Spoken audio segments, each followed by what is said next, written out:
Our son is a really happy, cute 7-year-old.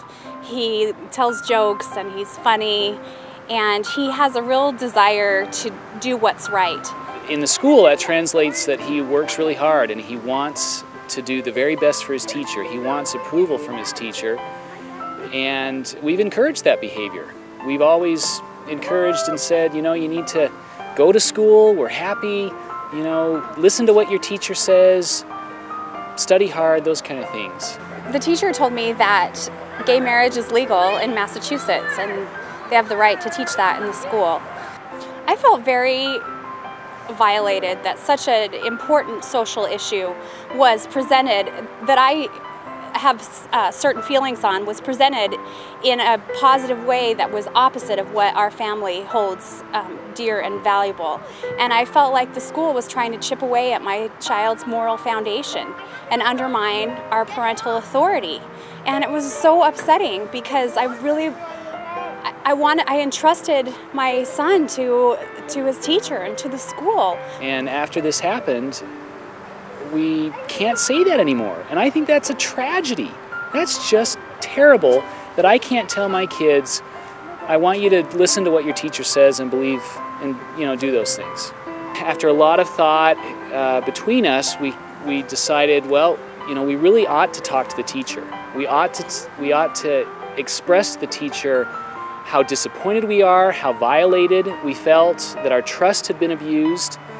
And we went down this path, and every turn that we took, our faith and our trust in the system that I think we as Americans take for granted eroded. And it was really upsetting because we trusted the school system and really thought that as good Americans we could work this out. As concerned parents who desire the best for their child, we really felt that we could work it out. And they wouldn't work with us. I think the most shocking part of this whole story is some of the most anger and some of the most hostility that we received came from the very members of the Anti-Bias Committee.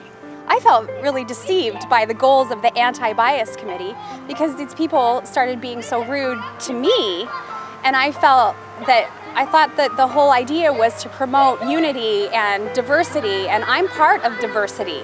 I have a diverse opinion and a diverse viewpoint on this, and I should be included in your safe and welcoming community too. And I think that's probably one of the scariest things.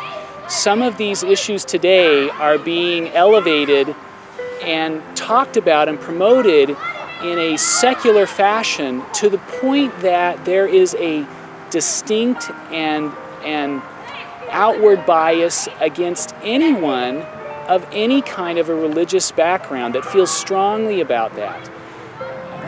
I have very consciously worked hard to instill moral values in my children and to give them a strong religious foundation that they can stand on and be proud of, especially when times are tough.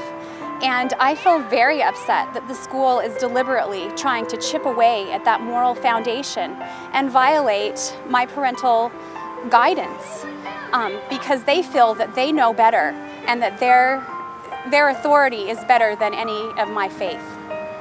In reflecting on all of this, both Robin and I have thought, you know, someday we are going to stand before God and we're going to be held accountable for how we raised our children.